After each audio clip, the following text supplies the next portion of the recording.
اعوذ باللہ من الشیطان الرجیم بسم اللہ الرحمن الرحیم السلام علیکم ورحمۃ اللہ وبرکاتہ۔ مشرلہ پلیٹ فارم سے آپ رمضان کی مناسبت سے پروگرام دیکھ رہے تھے، اور آج اس سلسلے کا یہ آخری پروگرام ہے کیونکہ ماہ رمضان بھی اپنے اختتام کو پہنچ گیا۔ جو لوگ یہ پروگرام دیکھ رہے ہیں وہ آشنا ہیں کہ ہمارا ٹاپک ہے قرآن کتاب ہدایت۔ اس ذیل میں ہم نے گفتگو کی سورہ لقمان کے حوالے سے، تاکہ ہم دیکھیں کہ سورہ لقمان کے آئینے میں ہم اپنی زندگی کو کس طرح بہتر بنا سکتے ہیں۔ ہم نے پیرنٹنگ کے حوالے سے گفتگو کی کہ حضرت لقمان نے اپنے بچوں کو جو نصیحت کی اس میں ہمارے لیے کیا میسیجز ہیں۔ توحید کے حوالے سے گفتگو تھی، بچوں کو نماز کے حوالے سے انہوں نے کہا کہ اس کی جو ہے وہ پابندی کی جائے۔ آپ نے بالخصوص اخلاق کے حوالے سے بھی بات کی کہ انسان اگر کلام کرے تو اس کا کلام کیسا ہو۔ مختلف پہلوؤں پر ہم نے سورہ لقمان کے حوالے سے گفتگو کی کہ ہم اپنی زندگی کو کس طرح سے بہتر بنائیں۔ پھر ہم نے پروگرام کیا سورہ یوسف کے حوالے سے، بہت ہی خوبصورت قصص قرآن پاک کا، کہ جس میں ہم نے ایک وہ اسٹوری دیکھی کہ باپ اور بیٹے کی محبت بھی ہے، بھائیوں کی حسد اور جیلسی بھی ہمیں نظر آئی، لیکن پھر ہم نے اللہ پر وہ توکل بھی دیکھا، اللہ کے ساتھ وہ رابطہ بھی دیکھا کہ وہ نبی کے جس کو کنویں میں ڈال دیا گیا، یا زلیخا کے جو مکر و فریب کا جو اس نے جال بچھایا تھا اس میں پھنسنے سے کیسے بچ گیا، اور پھر وہ جو قید کیے گئے وہاں سے کس طرح رہائی ملی، اور پھر وہ کس طرح عزیز مصر کے جو ہے منظور نظر بنے اور اس بڑی سلطنت میں جو ہے انہوں نے اپنا کردار ادا کیا۔ اور جو سٹوری ایک خواب سے شروع ہوئی تھی اور پھر وہ سچ ہوتی ہوئی نظر آئی، اور جب ایک سوال کیا گیا تھا کہ حضرت یعقوب جو ہیں وہ مصر کیسے آئے، تو پھر وہ پورا جرنی جو ہے وہ ہمیں بتایا گیا اس قصص میں کہ وہ کس طرح سے جو ہے وہ اپنے بیٹے سے ملنے مصر پہنچتے ہیں، اور پھر وہ جو سجدہ کرنے والا جو انہوں نے خواب دیکھا تھا وہ سچ ثابت ہوا۔ اس میں بھی ہم نے مختلف پہلوؤں پر بات کی کہ ہمارے لیے اس میں کیا میسیجز ہیں۔ پھر ہم نے بات کی سورہ فاتحہ کے حوالے سے کہ صراط مستقیم کیا ہے۔ ہم نے انمتا کے راستے پر گفتگو کی، اور ہم کس طرح سے خود کو ظالین اور مغضوب سے بچا سکتے ہیں کہ اگر ہم مالک یوم الدین پر اپنا یقین اور اپنا ایمان رکھیں تو پھر ہم خود کو برائیوں سے ہٹا کر اور کامیابی کے راستے پر گامزن کر سکتے ہیں۔ ہم نے سورہ انفطار سے سبق حاصل کیا کہ ہمیں کس چیز نے اللہ سے گمان میں رکھا ہوا ہے، کہ وہ گمان ایسا تو نہیں کہ ہماری جہالت ہے یا ہم اللہ کو عادل نہیں سمجھتے، یا پھر ہم اس کو بہت زیادہ رحمان اور رحیم سمجھتے ہیں تو گناہوں کی طرف بڑھ جاتے ہیں۔ تو اب ہمیں خود کو اس سے روکنا ہے، کیونکہ یہ ماہ مبارک آیا ہی اس لیے تھا لعلکم تتقون، تاکہ ہم تقوی اختیار کریں۔ انشاءاللہ آج ہم کنکلوڈ کریں گے اس پروگرام کو سورہ فرقان کے ساتھ، جس میں بہت ہی خوبصورت میسیج ہے عباد الرحمن کے حوالے سے، اور یہ تمام وہ خصوصیات ہیں جو ہم مختلف صورتوں میں جو ہیں پڑھ چکے ہیں، اور لیکن آج ہم پھر ایمفسائز کریں گے کہ کس طرح ہم آنے والے جو ہمارے 11 مہینے ہیں ان پر ان تمام جو خصوصیات ہیں تقریباً 11 ان کو اپنی زندگی میں شامل رکھیں، تاکہ جب ہم اگلے ماہ رمضان میں پروردگار عالم ہماری سانس کی ڈور کو قائم رکھے، جب ہم اس فضیلت والے مہینے کو درک کریں تو ہمارے اندر عباد الرحمن کی وہ خصوصیات موجود ہوں۔ آئیے اس پر گفتگو کرتے ہیں اپنی بہت ہی معزز اسکالر سیدہ فرحت حسین صاحبہ کے ساتھ۔ السلام علیکم ورحمۃ اللہ وبرکاتہ۔ علیکم السلام ورحمۃ اللہ وبرکاتہ۔ آخری دن رمضان بالکل اختتام پر ہے، بالکل ماشاء کیسے اللہ گزرے آپ کے الحمدللہ روزے؟ اور بہت ہی جتنی شدت سے اس کا انتظار ہوتا ہے ماہ رمضان کا، اور اتنی ہی تیزی کے ساتھ یہ بابرکت مہینہ گزر جاتا ہے، کیونکہ اس میں روح کو جو غذا ملتی ہے، جو سکون ملتا ہے، بے شک تو وہ پریشانی کا ٹائم جو ہے دیر سے گزرتا ہے، اور جہاں راحت اور سکون ہو بہت تیزی سے گزر جاتا ہے۔ تو الحمدللہ بہت اچھے سے اللہ کا شکر وہی کہ اس کی توفیق اگر نہ ہو تو انسان عبادت الہی نہیں کر سکتا۔ تو اپنی طرف سے حتی الامکان ہماری کوشش اور صحیح ہوتی ہے کہ اس ماہ مبارک سے جتنا زیادہ انسان مستفید ہو سکتا ہے۔ جیسے میں نے کہا کہ آج ہم انشاءاللہ سورہ فرقان کے حوالے سے گفتگو کریں گے، تو جب میں نے ابتدا دیکھی تو میں نے سوچا کہ 2-4 آیات ایسی ہیں کہ جس کو ہم تھوڑا اگر شیئر کریں اپنے معزز ناظرین کے ساتھ، اور وہ ہمارے لیے بھی بہت ضروری ہے، اور انشاءاللہ پھر ہم عباد الرحمن کی طرف بڑھیں گے۔ تو جس طرح سورہ لقمان کی ابتدا تھی کہ یہ کتاب حکمت ہے، سورہ یوسف کی ابتدا تھی کہ یہ کتاب جو ہے عربک میں ہم نے نازل کی اور یہ مبین ہے، کلیئرٹی کے ساتھ، کلیئر بک ہے، کتاب مبین ہے۔ اس سورہ فرقان کی ابتدا پروردگار کرتا ہے بسم اللہ الرحمن الرحیم، تبارک الذی نزل الفرقان علی عبدہ لیکون للعالمین نذیرا۔ پاک ببرکت مبارک ذات ہے کہ جس نے اس فرقان کو نازل کیا علی عبدہ، اپنے بندے پر، لیکون للعالمین نذیرا، تاکہ وہ تمام عالمین کے لیے نذیر بنے۔ بے شک۔ تو یہ بہت ہی خوبصورت، یعنی قرآن کی ہمیں ایک اور صفت پتہ چلتی ہے کہ قرآن جو ہے وہ فرقان ہے، یعنی خیر اور شر میں تمیز سکھانے والا، برائی اور نیکی کی جو ہے وہ فرق بتلانے والا۔ تو اور پھر کہا علی عبدہ، ہم نے بندے پر نازل کیا، یعنی جو لوگ کہا کرتے تھے نا کہ یہ رسول نے خود سے یعنی کہتے ہیں کوئی وحی نہیں یا اس طرح سے کہ وہ ان کی اپنی باتیں ہیں، لیکن نہیں، کہا نہیں، ہم نے یہ بھی کلیئر کیا، عبد بھی نازل کیا للعالمین۔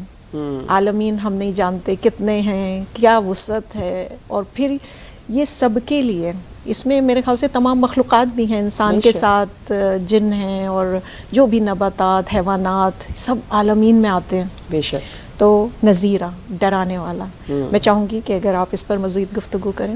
جی بالکل، بہت ہی بہترین پوائنٹس کی طرف آپ نے توجہ دلائی ہے کہ ایک تو کہ اس نے اپنے عبد پر قرآن نازل کیا، تو یہاں پر وہ بندگی کے اوج کو بیان کر رہا ہے کہ وہ کہ جو اللہ سبحانہ و تعالیٰ کی عبودیت کے اس مقام پر ہے کہ وَمَا يَنطِقُ عَنِ الْهَوَىٰ، کہ جو کچھ نہیں کہتا سوائے اس کے کہ حکم رب نہ ہو۔ تو ایک تو یہاں پہ وہی جیسے آپ نے ابھی فرمایا ہے کہ ایبسولوٹ، اس سے یہ کنفرم ہوتا ہے کہ یہ کلام الہی ہے، اس میں کسی قسم کا شک و شبہ نہیں ہے۔ پھر جو لفظ فرقان استعمال ہوا ہے وہ کلیئر کر دیا گیا ہے کہ کوئی انسان کے پاس کوئی حجت باقی نہ رہے کہ ہمیں سمجھ میں نہیں آیا انڈرسٹینڈنگ پہ، یہاں پر قرآن نے کہہ دیا فرقان، ڈائریکٹلی اس نے ایک تمیز کر دی ہے، خیر و شر میں، حق و باطل کی ایسی تمیز کر دی ہے کہ جہاں پر تمہارے لیے کوئی کنفیوژن نہیں ہے۔ تو یہاں پہ بھی ہمارے پاس دیکھ لیجئے کہ کوئی ایکسکیوز نہیں رہے گی کہ ڈے آف ججمنٹ میں اگر ہم اپنی جسٹیفیکیشن پیش کریں گے تو اس میں ہم یہ کہیں کہ بھئی ہمیں سمجھ میں نہیں آیا، اللہ نے پہلے ہی سے اس حجت کو تمام کر دیا ہے کہ یہ ایک واضح کتاب ہے اور کلیئر کتاب ہے اور حق و باطل کی تمیز ہے، اس کے اندر کسی قسم کا کوئی شک و شبہ نہیں ہے، کوئی گرے ایریا نہیں ہے کہ جو انسان کہے کہ یہ ہمارے لیے، ہمارے سمجھنے سے ہم قاصر ہیں اس بات سے۔ دوسری چیز جہاں وہ یہ فرماتا ہے کہ یہ نظارت، تو اس میں ظاہر ہے کہ اللہ خالق ہے، اس نے ہمیں بنایا ہے اور ہمارے اندر جو خوبیاں اور خامیاں ہیں اس سے وہ باخوبی واقف ہے، اور اس کو پتہ ہے کہ انسان جو ہے وہ اپنے خسارے کو وہ نہیں چاہتا کہ انسان نقصان اٹھائے، فطرتاً انسان کے اندر یہ ہے۔ یہ اور بات ہے کہ وہ اپنے لیے خسارہ کس چیز کو سمجھتا ہے، ٹھیک ہے، اسٹینڈرڈ کیا ہے اس کا، بٹ یہ ہے کہ انسان اپنے آپ کو خسارے میں نہیں چاہتا ہے، وہ اپنے آپ کو خسارے سے بچانا چاہتا ہے۔ تو یہاں پر اس کو نظارت کر کے نا اس کو ان خساروں کی طرف متوجہ کیا گیا ہے کہ تمہارے لیے خسارہ کیا ہے، تمہارے لیے نقصان کیا ہوگا، تو وہ ڈرانا، خوف کہ یہ خطرہ ہے تمہارے لیے، یہ نظارت ہے۔ ورنہ تو وہ رحمان الرحیم جو وہ بات ہی کر رہا ہے کہ میں رحمان الرحیم ہوں، اپنا تعارف، تو ظاہر ہے کہ جو وہ اتنا کائنڈ ہو، اتنا مرسیفل، اتنا گریشس ہو، وہ کیسے اپنا ڈر اور خوف جو کانسیپٹ ہمارے یہاں ہے وہ کیسے پیدا کر سکتا ہے؟ ہرگز نہیں پیدا کر سکتا۔ وہی والی بات ہے، جو رب اپنی طرف بلانا چاہ رہا ہو وہ اپنے آپ سے دوری کا جی جی اس کا کیوں بیہیویئر ہوگا کہ وہ انسان کو اس طریقے سے اپنا امیج ایسا رکھے کہ انسان اس سے دور رہے اور وہ کہ قربتاً اللہ کہ بھی تم قریب آ جاؤ، میرے قریب آ جاؤ. تو یہ تو بات سمجھ میں نہیں آتی نا. ہم جیسے کم عقل رکھنے والے بھی اس بات کو نہیں قبول کریں گے کہ وہ اپنی طرف بلا رہا ہے اور پھر ڈرا رہا بھی ہے. تو جسے ڈرتے ہیں اس کے پاس کون جاتا ہے؟ تو یہاں جو ڈرانا ہے وہ ذات رب العزت سے نہیں ہے جی، وہ اعمال، وہ کام، وہ خسارے سے ڈرانا ہے. جی جی تمہارے انجام بد سے تم کو ڈرایا جا رہا ہے. وہ جہنم کی آگ کی جس کا تم خود اپنی ڈیسٹینیشن اپنے لیے اس کو پسند کر رہے ہو، تو اس کی طرف سے اویئر کیا جا رہا ہے کہ تم اپنے آپ کو جہنم کی آگ سے بچاؤ، جو کہ خود تمہاری بدعملی اور لا علمی یعنی کہ اگنورنس اور جہالت، کہ جو تم حق، جبکہ ہم نے کتاب ہدایت جو مبین بھی ہے، جو فرقان بھی ہے، واضح تمیز کر رہی ہے کہ یہ خسارہ ہے اور اس میں نجات ہے، تو وہ تو ساری چیزیں تمہارے لیے پرووائڈ کر دی گئی ہیں. تو پھر اب جو ہے وہ تم اپنے لیے غلط راستے کا انتخاب مت کرو. بہت بہترین. جی، اس کے بعد سورہ آگے بڑھتی ہے اور توحید کے حوالے سے پروردگار عالم گفتگو کرتا ہے کہ وَلَمْ يَتَّخِذْ وَلَدًا وَلَمْ يَكُنْ لَهُ شَرِيكٌ، کہ اس کا کوئی شریک نہیں ہے. پھر کہا کہ وَالْمُلْكِ وَخَلَقَ كُلَّ شَيْءٍ فَقَدَّرَهُ تَقْدِيرًا، کہ پروردگار عالم نے ہر شے کو ایک کیلکولیٹڈ یعنی اندازے سے جو ہے وہ خلق کیا ہے. ابھی لیلۃ القدر کی جو راتیں گزری ہیں، تو میں اس حوالے سے چاہوں گی کہ اگر ہم اس قدر کو مزید سامعین کے سامنے کلیئر کریں، اس لیے کہ بعض دفعہ لوگ یہی کویشچن کرتے ہیں کہ جب اللہ نے تقدیر میں لکھ دیا ہے جو ہم صحیح کام کرتے ہیں یا غلط کام کرتے ہیں تو میں کیسے بدل سکتا ہوں. تو تقدیر کا مطلب یہ نہیں ہے، میں جیسے ایکسپلین کرتی ہوں کہ اللہ کی جو جب تقدیر بناتا ہے تو وہ بہت کیلکولیٹڈ تقدیر ہوتی ہے. جیسے اللہ نے شمس و قمر کی جو تقدیر بنائی ہے، وہ جس حساب سے گھومتے ہیں، تو ہم جیسے انسان نے وہ نکال لیا ہے ٹائم ٹیبل، نمازیں 5 وقت کب کس کس ٹائم پہ پڑھی جائیں گی، اس لیے کہ اس کی کیلکولیشن اتنی اچھی تھی کہ ہم نے اس سے کیلکولیٹ کر لیا. پورے سال کا ٹائم ٹیبل ہمارے پاس ہوتا ہے، اور سحری کا ٹائم کیا ہوگا، افطار کا ٹائم کیا ہوگا، میٹریولوجسٹ بتا دیتے ہیں ویدر کیسا ہوگا. یعنی یہ اس کی تخلیق اتنی کیلکولیٹڈ ہے، تو میری اور آپ کی تقدیر بھی اس نے بہت کیلکولیٹڈ بنائی ہوگی.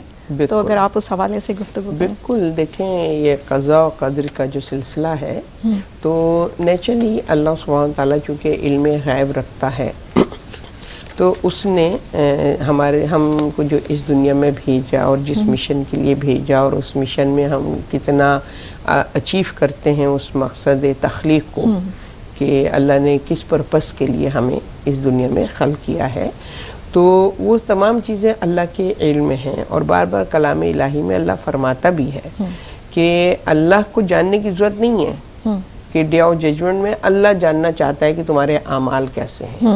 وہ تو سب جانتا ہے، وہ تو سب جانتا ہے نا. مگر تمہیں جو علم نہیں ہے اپنے بارے میں، تو تمہیں پتہ چلے کہ تم نے زندگی کو با مقصد گزارا یا ضائع کر دیا. ہمیں ریئلائز کرانے کے لیے، ہمیں اویئر کرنے کے لیے اللہ سبحانہ و تعالیٰ جو ہے وہ جو بھی ٹیسٹ لیتا ہے، فار ایگزامپل آزمائشیں جو ہیں، وہ کہتا ہے کیوں، مجھے تو پتہ ہے جی تمہارا فیتھ کتنا اسٹرانگ ہے، کتنے تم سنسیئر ہو اپنے اس سے، جیسے استاد کو ایک اسٹوڈنٹ کا پتہ ہوتا ہے. بالکل بالکل، کہ پتہ ہے. وہ ٹیسٹ تم کو خود بتاتا ہے کہ تم کس لیول پر ہو. اللہ کو تو پتہ ہے کہ بھئی یہ اس آزمائش میں کامیاب ہوگا کہ نہیں ہوگا. تو وہ جو تقدیر اور وہ جو مقدر ہے، وہ اللہ سبحانہ و تعالیٰ کے علم میں ہے کہ یہ ہوگا.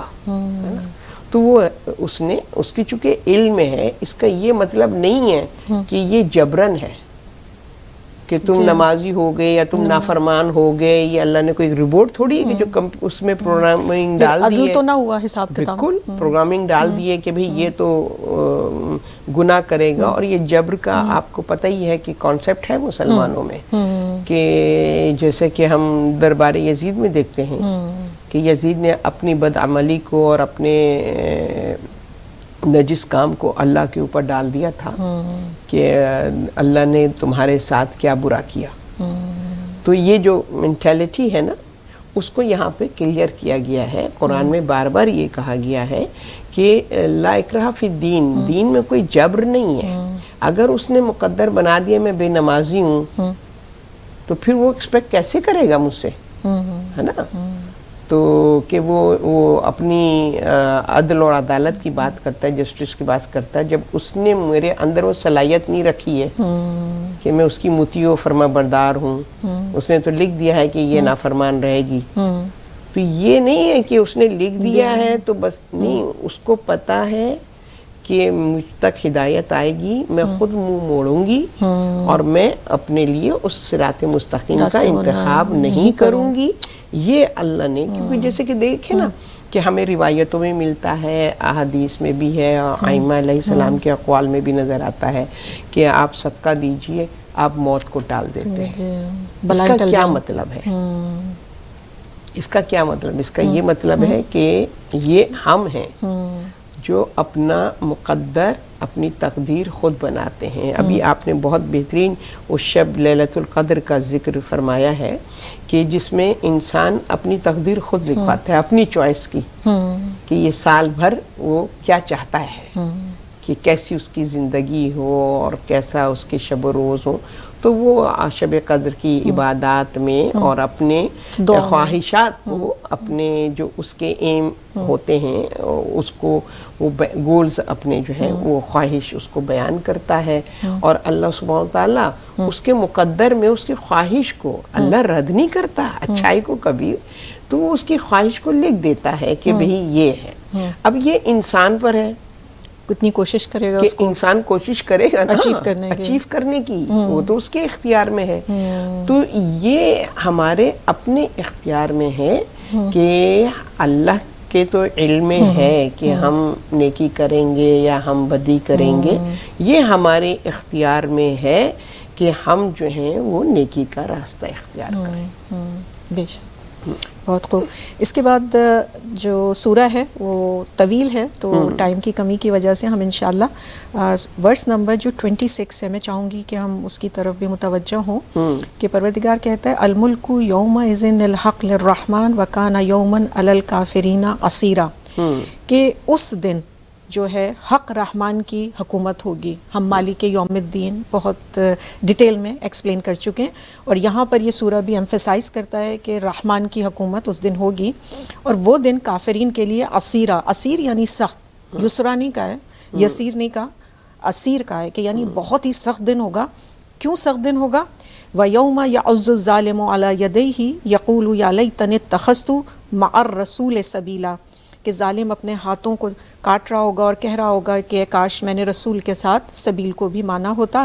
یا ویلتا لیتنی لم اتخذ فلانا خلیلا, اس کو میں نے اپنا دوست نہ بنایا ہوتا.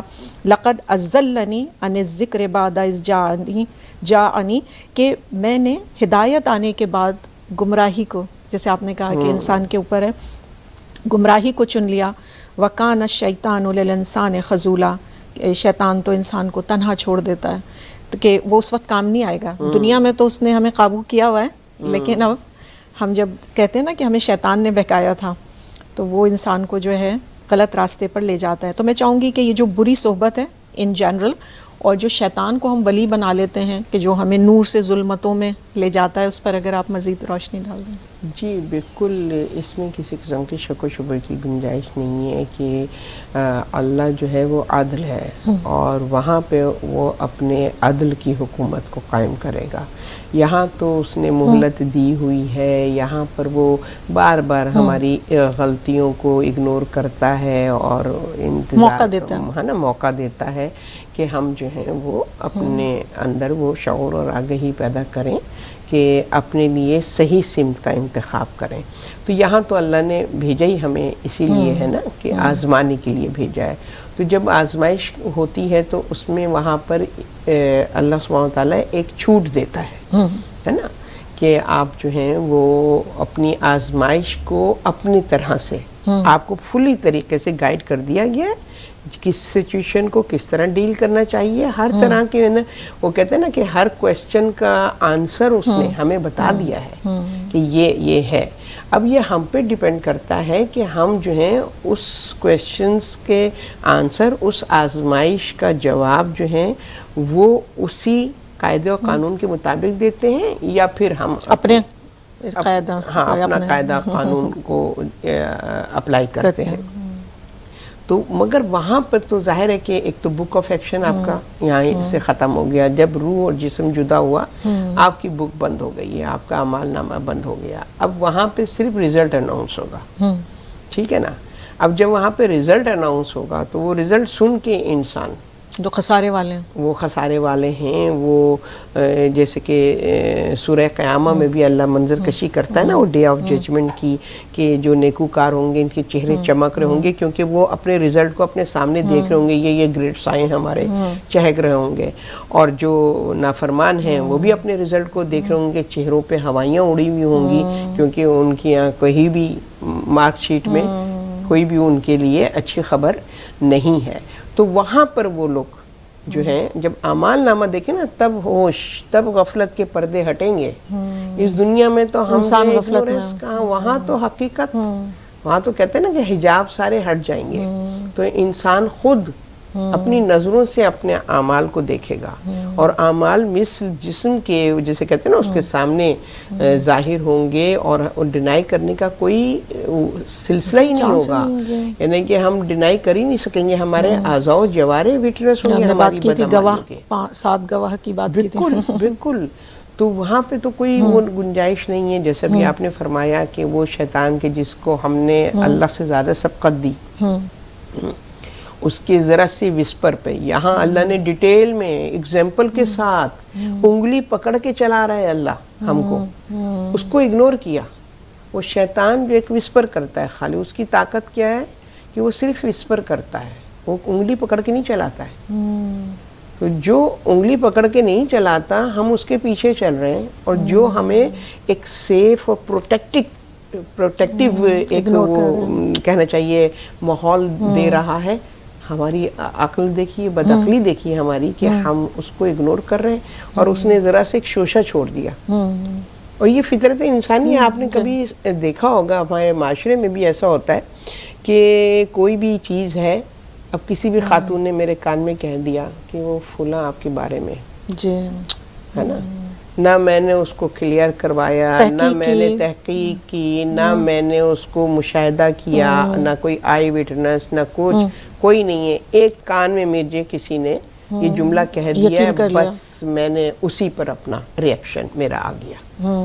تو یہ چیز جو ہے نا یہاں پر یہی ہے کہ وہاں پہ وہ جو وسپر کرنے والا ہے، اور قرآن بار بار کہہ رہا ہے جن کو تم ناخداؤں کی تم پرستش کرتے ہو، یہ خود وہاں تم سے بیزار ہوں گے. جی یہ خود وہاں تم سے بیزار ہوں گے. جیسے کہ ملائکہ کو بھی خدا سمجھتے ہیں، کیونکہ عقیدہ یہی ہے نا کہ اللہ تو صرف خالق ہے، باقی جو چیزیں پلاننگ، باقی جو کچھ قرآن میں آپ سورہ سبا میں پڑھیے، سورہ فاتر میں پڑھیے، اور کتنے سورے ہیں جس میں اللہ بیان کرتا ہے کہ اللہ رب ہے، پرووائڈر ہے، اور وہی پلانر ہے، وہی پوری کائنات کو چلا رہا ہے.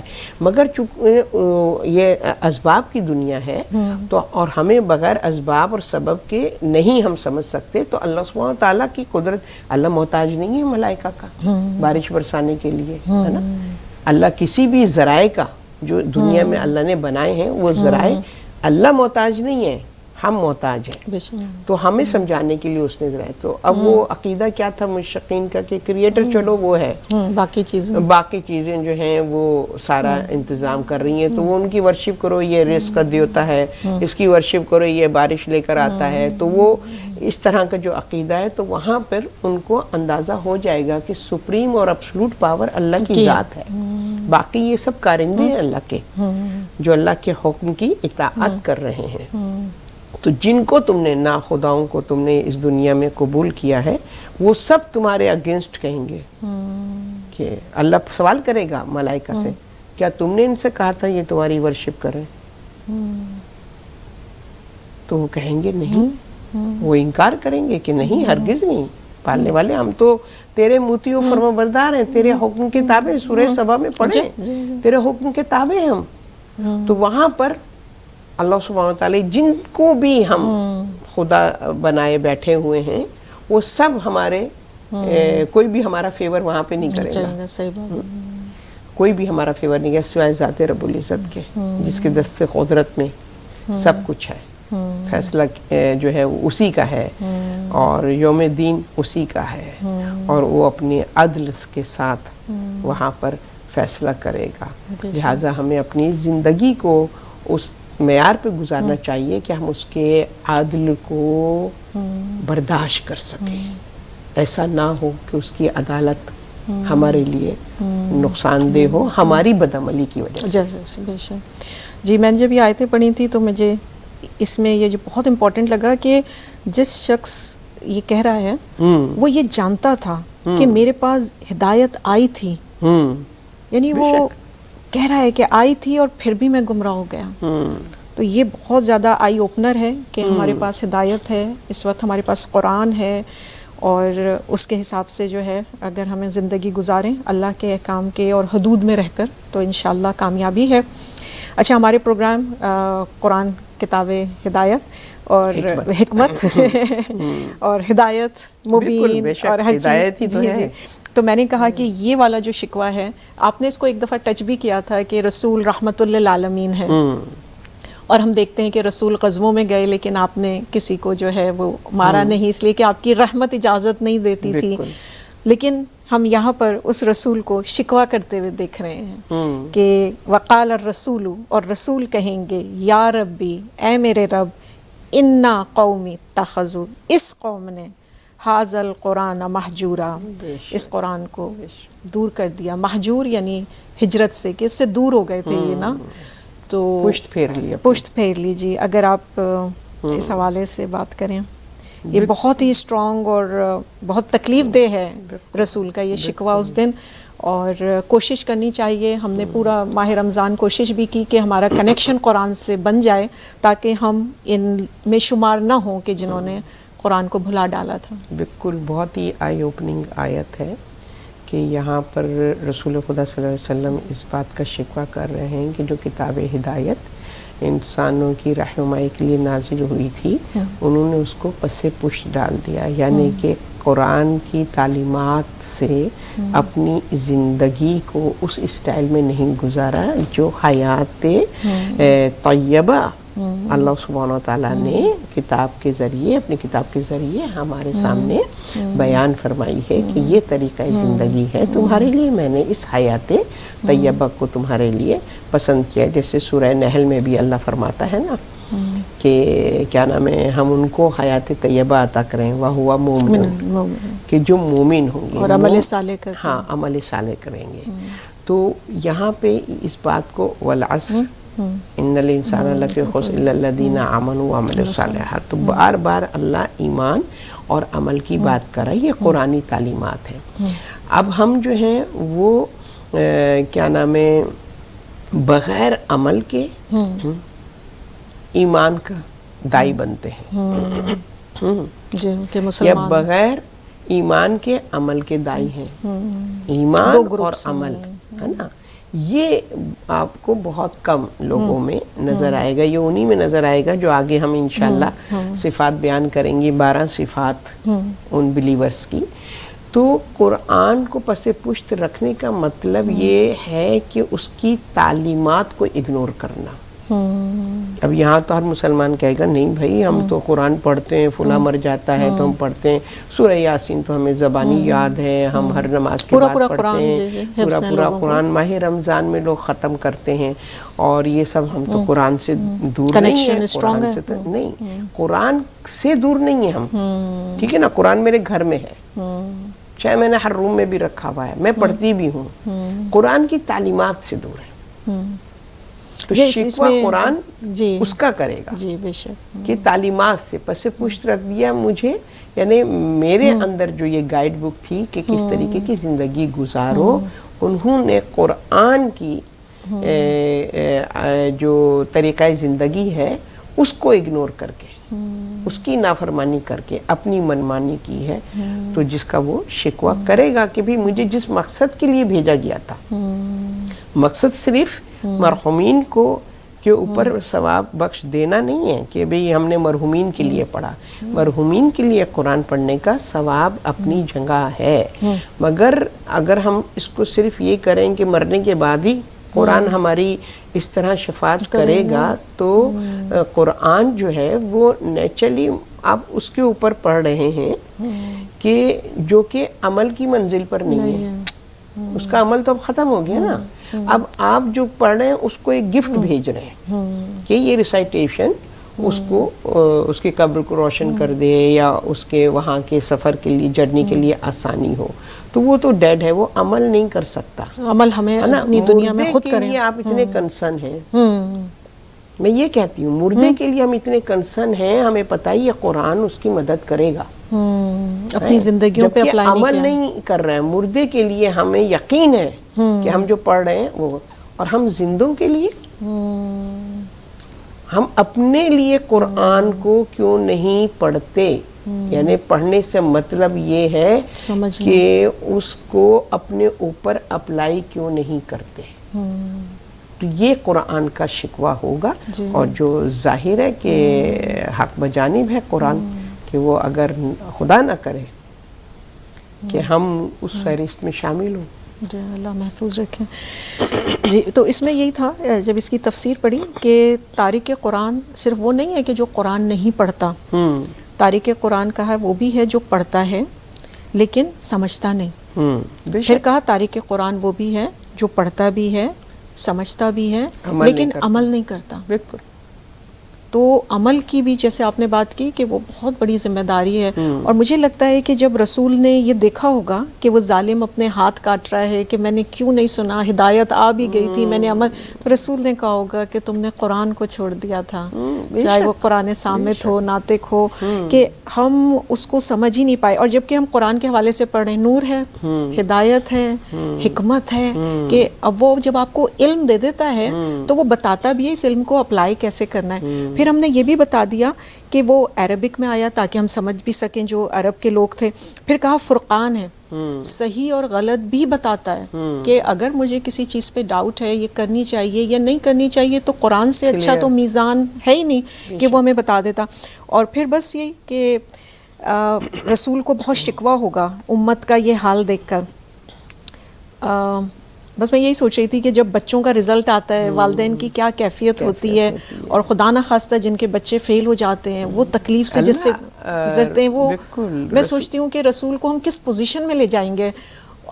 بہت زیادہ ہمیں خدا کنسرن ہے. ابھی میں کلاس جو تفسیر کی لے رہی ہوں دیتی ہوں تو اس میں سورہ سبا کی ابھی میں تفسیر کر رہی تھی اور سورہ فاطر کی. جی آپ کے ریفرنسز آ رہے ہیں اس کے، تو وہ فریش ذرا مائنڈ میں رہتی ہیں نا چیزیں. اب تو اس میں یہی بات کو جو ہے وہ مینشن کیا گیا ہے کہ رسول خدا صلی اللہ علیہ وسلم بہت زیادہ کنسرن ہے اپنی مخلوق خدا کے لیے، اسپیسیفکلی اپنے امت کے لیے بہت کنسرن ہے. اور اس حد تک کنسرن ہے کہ وہ مطلب اپنی جسے کہتے ہیں نا جان پہ بن گئی ہے ان کی. اس طرح وہ اتنے سینسیٹیو ہے اپنی امت کے لیے. میں یہی کہتی ہوں ہم لوگ کتنے بدقسمت ہیں نہیں پہچانتے رسول کو. تو اللہ ان سے فرما رہا ہے کہ ڈونٹ یو وری، آپ کو پریشانی ہونا ہے، آپ نے اپنی ڈیوٹی دے دی ہے، آپ کا کام تھا میسج پہنچانا، اب آپ نے اپنی ڈیوٹی دے دی ہے، اب آپ جواب دے نہیں ہیں، آپ نے حجت تمام کر دی ہے. اب یہ لوگ خود اپنے لیے منہ موڑ رہے ہیں اس ہدایت سے. تو آپ یہ دیکھیے کہ اللہ سبحانہ و تعالیٰ نے اب جیسے رسول خدا صلی اللہ علیہ وسلم نے پھر بھی آخری وقت تک اپنی حجت کس طرح جو ہے وہ پوری کی ہے کہ جو حدیث ثقلین ہے کتاب اللہ و اطرتی، تو یعنی کہ وہ قرآن صامت اور قرآن ناطق، یعنی دونوں کو جوڑا ہے. عمل بھی دیکھ لو. اور اس حدیث سے جو ہم کو ایک گائیڈ لائن ملتی ہے کہ قرآن کا صرف پڑھ لینا کافی نہیں ہے، قرآن کو اپنے گھر میں رکھنا کافی نہیں ہے، جب کہتے کہ قرآن ناطق یعنی کہ وہ عملی میدان میں جب تک تم قرآن کو نہیں اپنے زندگی میں اتارو گے کہ اہل بیت جو کہ بہترین قرآن کی جیتی جاگتی تصویر ہے، اور کلام الہی میں کتنی جگہ ان کے کردار کے حوالے سے ان کے طریقہ زندگی کو، سورہ دہر میں آپ دیکھ لیجئے ان کے طریقہ زندگی، قرآنی زندگی کیسی ہونی چاہیے، کیا جزا اللہ نے دی ہے، جنت و حریرا، علی حبہ مسکینوں و یتیموں و اسیرا، انما نطعمکم لوجہ اللہ. تو قرآن جو ہے وہ ان کے کردار کو کہہ رہا ہے کہ یہ ہیں جو قرآن کی روشنی میں زندگی بسر کر رہے ہیں. وجزاؤں ولا شکورا، کہ ہمیں کوئی جزا نہیں چاہیے، ہم تو صرف اللہ کی خوشنودی کے لیے یہ کار خیر کر رہے ہیں. تو یہ اہل بیت اطہار کہ جنہوں نے اس عملی طور پر قرآنی حیات کو، کہ قرآنی زندگی کیسی ہونی چاہیے بلیورز کی، اس کو اپنے کردار کے ساتھ بیان کیا ہے. تو اب ہم اسی طرف بڑھ رہے ہیں، عباد الرحمن. تو یہ اللہ کے جو بندے ہیں اور جو ہم کوشش کر رہے تھے پورا، بہت زیادہ لوگوں نے تو ماہ رجب سے شروع کی تھی یہ ٹریننگ، پھر ماہ شعبان اور پھر رمضان میں جو ہے مکمل ہم نے کوشش کی کہ اللہ کی اطاعت کی جائے اور تمام عبادات کی جائیں، اور روزہ ہر طرح کا ہو، صرف خوراک کا نہ ہو لیکن تمام اعضاء کا ہم روزہ رکھیں. اور ہم یہ چاہیں گے کہ اب پورا سال اس پر قائم رہیں. ایک تو چیز ہوتی ہے نا کہ ایک روٹین بنایا ہم نے، نماز شب کے حوالے سے بھی ہم بات کر رہے تھے، فجر کا جو ایک روٹین بنا تھا، پھر خوراک کے حوالے سے بھی کچھ ٹائمنگ سیٹ ہوئے تھے، اور چیریٹی کی طرف بھی طبیعت مائل رہی، اور بھی جو بھی نیکی کے کام سب لوگوں نے کیے. پروردگار سب کے جو کام ہیں ان کو اور عبادات ہیں ان کو قبول فرمائے. تو ہم اسی حوالے سے بات کریں گے کہ اب وہ کون سی صفات ہیں جو ہم اپنے ساتھ پورا سال لے کر چلیں، تاکہ جب ہم اگلے سال ماہ رمضان میں داخل ہوں تو ہم نے کچھ اچیو کیا ہو اور ہم پہلے سے بہتر انسان ہوں نگاہ قدرت میں، کہ جو پروردگار عالم ہمیں مزید نوازے. تو پہلی چیز جو بتائی جاتی ہے وہ ہے وَعِبَادُ الرَّحْمَنِ الَّذِينَ يَمْشُونَ عَلَى الْأَرْضِ هَوْنًا، کہ عباد الرحمن وہ ہوتے ہیں جب اللہ کی زمین پر چلتے ہیں تو بہت آہستگی کے ساتھ، ہمبلنس کے ساتھ. تو جو پہلی کوالٹی ان کی بتائی گئی ہے وہ ہے کہ وہ بہت ہمبل ہوتے ہیں، عاجز مزاج ہوتے ہیں. تو میں چاہوں گی کہ آپ اگر تھوڑا سا مزید ایکسپلین کریں کہ ہم اپنے اندر وہ عاجزی، وہ ہمبلنس اپنے ہر کام میں، اور یہاں پر چلنے سے بات کی گئی کہ انسان کے جیسے ہم کہتے ہیں نا کہ پروردگار عالم آپ کے جیسچر اور آپ کے لائک باڈی لینگویج سے ہی جو ہے نا، چال ڈھال باڈی لینگویج سے بتا دیتا ہے. تو اللہ کو یہ بھی پسند نہیں ہے کہ آپ کی باڈی لینگویج سے بھی پتہ چلے کہ آپ تکبر کا شکار ہو رہے ہو. تو میں چاہوں گی کہ ہم پورا سال اس پر کیسے گامزن رہیں اور کس طرح سے عاجزی جو ہے اس کو اپنائے رکھیں. بالکل، جو انسان کی باڈی لینگویج ہے وہ اس کی شخصیت کی عکاسی کرتا ہے. جو جتنا ایروگنٹ ہوگا، آپ دیکھیے اس کی باڈی لینگویج میں کتنی اکڑ ہوگی نا، دیکھنے کا انداز ہی، دیکھنے کا انداز اور بات کرنے کا طریقہ بہت زیادہ روڈ اور اس طریقے کا ہوگا. اور جس کے اندر عجز و انکساری ہوگی، خوف خدا کی وجہ سے، اس کا آپ باڈی لینگویج دیکھیں گے تو کتنا سافٹ اسپوکن، کتنا ہمبل، اور اس کا جسچر کتنا کہنا چاہیے کائنڈ اور عجز و انکساری کے ساتھ ہوگا. تو یہاں عباد الرحمن یعنی اس رحمان کے بندے، اللہ نے یہاں صفت رحمان استعمال کی ہے جو اس کی توحید کو مینشن کرتی ہے کہ صفت رحمان صرف ذات رب العزت کے ساتھ مخصوص ہے. باقی صفات کو اللہ نے اپنے بندوں میں، اپنے نمائندوں میں منتقل کیا ہے. ٹھیک ہے نا، جیسے کہ خالق اکبر ذات رب العزت ہے، اور ماں باپ کو، ماں کو خالق اصغر قرار دیا کہ اللہ نے ان کو ذریعہ بنایا ہے اس دنیا میں انسان کو لانے کا. تو مگر رحمان صفت اس کے ساتھ مختص ہے، اس میں کوئی نہیں. تو یہ توحید، وننس آف گاڈ، کہ جو اللہ کی توحید کو صحیح معنوں میں سمجھتے ہیں نا، وہ عباد الرحمن ان کو کہا جاتا ہے. اور یہ کریکٹرسٹکس ہوتی ہوں گی، اور یہ ان کا پھر ظاہر ہے کہ پھر تکبر کیسے آئے گا. اللہ بڑا ہے، اس ذات رب العزت کے آگے تکبر کا کانسیپٹ ہی نہیں ہو سکتا نا، کیونکہ اس کو جب مانا ہے ون، اور اس کے اوپر ایمان لے کر آئے ہیں تو ساری عظمتیں، ساری بزرگی، ساری کبریائی، ساری صفات، سب کچھ اس ذات رب العزت کے لیے. اب میرے اندر اگر کچھ ہے، کوالٹیز ہے، تو پھر میں دیکھوں اس ذات کو، تو پھر میں کیا ہوں؟ نتھنگ. تو کہا زمین پر تواضع سے چلنا، زمین پر نرمی سے چلنا، زمین پر قدم جو ہے وہ جما کے چلنا، کیونکہ اسی زمین سے تم پیدا کیے گئے ہو اور اسی زمین میں تم کو جانا ہے. سورہ طٰہٰ کی ورس نمبر 55 ہے. ہاں، اسی زمین میں ہمیں جانا ہے. وَمِنْهَا خَلَقْنَاكُمْ وَفِيهَا نُعِيدُكُمْ وَمِنْهَا إِخْرَاجُكُمْ. بے شک، بے شک. تو اسی زمین میں ہم نے جانا ہے. اب زمین کو آپ دیکھیے، میں اس دن ایک گفتگو سن رہی تھی اور اس میں انہوں نے بڑی خوبصورتی سے بیان کیا کہ اگر آپ دیکھیے تو مٹی کے اندر، زمین کے اندر اللہ نے تمام خزانے چھپائے ہوئے ہے نا. یہ تمام خزانے، تمام چیزیں، یعنی دنیا کی جتنی بھی ریسورسز جو کچھ بھی ہے وہ سب زمین کے اندر ہیں. زمین کے اندر اللہ نے سب کچھ چھپایا ہے. زمین کے نیچے سب کچھ ہے اور زمین جو ہے ہمارے قدموں کے نیچے ہے. اب انسان اگر اپنے آپ کو دیکھے تو ہمارے قدموں کے نیچے، پاؤں کے نیچے زمین ہے، ٹھیک ہے نا. اور اس زمین میں اللہ نے سب کچھ ذخیرہ کیا ہوا ہے نا، سب کچھ ہے. تو کہا کہ زمین سے کیوں اللہ نے اس کو سب کچھ عطا کیا ہے؟ تو کہا اس لیے کہ وہ اس مٹی نے اپنے آپ کو مٹا دیا، اس لیے مٹی ہے. ہمبلنس. اس نے اپنے رب کے آگے، اپنے کریٹر کے آگے اپنے آپ کو مٹی کر دیا. تو اب زمین پہ تم اس سے چلو کہ جس کے پاس اتنا سب کچھ ہے، پھر بھی وہ مٹی ہوئی ہے. ذات رب اپنے کریٹر کے لیے وہ مٹی ہوئی ہے. تو تم جس کے نیچے اللہ سبحانہ و تعالیٰ نے وہ تمام خزانے رکھ دیے ہیں، تمہارے قدموں کے نیچے ہیں. تو جب تک تمہارے اندر تواضع نہیں ہوگی، جب تک تمہارے اندر وہ کہنا چاہیے کہ وہ ہمبلنس نہیں ہوگی، وہ نرم دلی نہیں ہوگی، تم کیسے کمال کو پہنچ سکو گے؟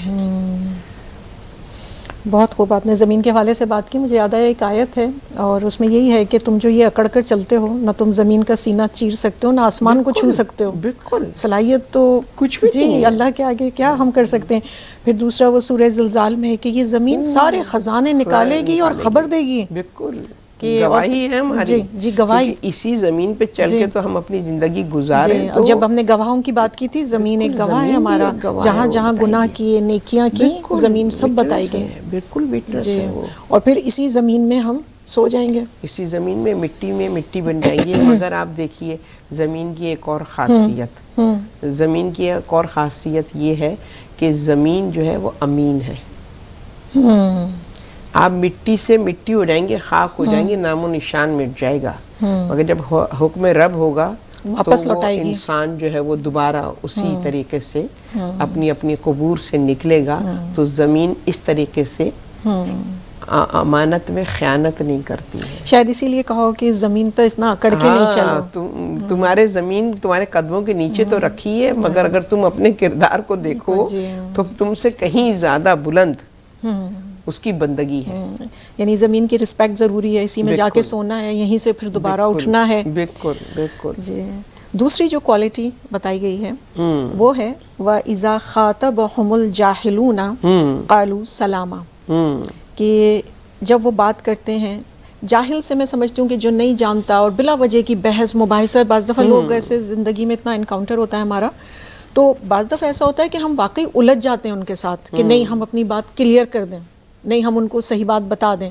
لیکن سامنے والا جب اس لیول پر نہیں ہے سمجھ کے، تو پھر قالوا سلاما، کہ بس آپ جو ہے یہ جو عباد الرحمن ہیں وہ سلامتی کے ساتھ سلام کر کے نکل جاتے ہیں. تو یہ بہت ہی مجھے لگا کہ پیس لونگ لوگ ہوتے ہیں. یہ نہیں چاہتے کہ آپس میں لوگ الجھیں، لڑائی جھگڑا ہو بلا وجہ کا. اس لیے کہ جب آپ کے سامنے آپ کے لیول کا ہوتا ہے تو آپ بات سمجھانے میں کامیاب بھی ہو جاتے ہیں. لیکن یہاں پہ بالخصوص جو ورڈ جاہل ہے اس کے حوالے سے گفتگو ہے، اور پھر ان کا ریسپانس ٹورڈز دیٹ، یہ میں چاہوں گی، اس لیے کہ ہماری زندگی میں ہم بہت انکاؤنٹر کرتے ہیں یہ چیزیں، اور یہ ایک کامیابی کا جو ان کا بتایا ہے. تو بالکل دیکھیے اس میں یہی ہے کہ یوں تو یہ ظاہر ہے کہ ویسے تو مشقین کے حوالے سے ہے کہ وہ بہت ٹاؤنٹنگ ان کا ہوتا تھا، دور جہالت بھی وہی تھا، دور جہالت بھی وہ تھا، دوسروں کی اس کا مذاق اڑانا، اور یہ ان کی مطلب کہ وہ تھا. تو یہاں پہ اسلام تہذیب کا مذہب ہے، اخلاقیات کا مذہب ہے، خلق عظیم ہے ہمارا نبی، ہے نا. تو ہمارے تو دین کی فاؤنڈیشن جو ہے، بیس جس کو کہتے ہیں نا، گراؤنڈ ہمارا اخلاق کے اوپر بیس ہے. اللہ سبحانہ تعالیٰ نے دیکھیے 40 ایئرز رسول کو ایک سائلنٹ ایک ایکشن کے ساتھ انہوں نے جو ہے وہ اپنی نبوت کے فرائض انجام دیے ہیں. تو وہ کیا تھا 40 ایئرز اخلاق، پہلے اخلاق کی طرف متوجہ کیے، کیونکہ ایمان کا بیج اس زمین پر کبھی نہیں پھل پھولتا کہ جو زمین مردہ ہو، جس زمین کے اندر جو ہے وہ خاصیت نہ ہو. تو اخلاق کی زمین پر رسول خدا نے ایمان کا بیج بویا ہے. تو اس دین اسلام میں جو ہے تہذیب، تمیز، ایٹیکیٹس، مورلز، یہ تمام چیزیں جو ہیں وہ بہت زیادہ امپورٹنٹ ہیں، اور اس کے لیے کسی قسم کی کوئی چھوٹ نہیں ہے. ہم اللہ کی نافرمانی اس طرح کریں، اس کی عبادت میں ہم کاہلی کریں، سستی کریں، وہ نہیں. مگر اگر اخلاقیات میں ہمارے کوئی کمی آ رہی ہے تو نہ ہماری عبادتوں کی کوئی ویلیو ہے، نہ ہمارے صدقے خیرات کی کوئی ویلیو ہے، پھر کوئی چیز کوئی معنی نہیں رکھتی. تو اخلاق سر فہرست ہے دین اسلام میں. تو یہاں پر وہ اخلاقیات کی بات کیا کی گئی ہے کہ تم نے جو ہے نا اپنی تہذیب اس کو نہیں، اگر کوئی وہ کہتے ہیں نا کہ اس سے گر رہا ہے، اپنے اخلاقیات سے گر رہا ہے، تو تم نے نہیں گر جانا ہے. جی تم نے اپنی تہذیب اور اخلاق کے ساتھ کوشش کرنی ہے، اس کو بھی اٹھا دو، بجائے کہ خود گر جاؤ اس گندگی میں، اس بد اخلاقی میں، تم گستاخی میں خود گر جاؤ. تمہارا تو کام یہ اپنے خلق کے ذریعے، کیونکہ رسول نے یہی کیا ہے کہ خلق کے ذریعے آل رسول نے یہی کیا ہے. آپ دیکھیے کتنی ہمیں روایتیں ملیں گی ائمہ علیہ السلام کے سامنے ان کی توہین کر رہے ہیں، ان کی توہین کر رہے ہیں. کہیں آپ کو کسی امام کے بیہیویئر میں کوئی ایسی بات کہ انہوں نے سختی سے کہا ہو کہ میں تو سرداران جنت ہوں، تم نے میرے ساتھ ایسا کیا، تم مجھے ایسا کہہ رہے ہو، جو کہ حق نہیں ہے. مگر آپ دیکھیے کہ ان کا ہمبلنس دیکھیے کہ وہ جو کچھ کہہ رہا ہے اس کو ٹوک بھی نہیں رہے. اخلاق ان کا تقاضا اس کو وہ نہیں اجازت دے رہا کہ وہ اس کی بات کو انٹرپٹ کرے. وہ بول رہا ہے، اس کے بعد کہہ رہے ہیں کہ اگر جو کچھ تو نے مجھ سے کہا ہے، امام حسن کے حوالے سے ملتا ہے، جو کچھ تو نے مجھ سے کہا ہے، میرے بارے میں کہا ہے، اگر کہ یہ باتیں حقیقت ہے تو اللہ مجھے توفیق دے.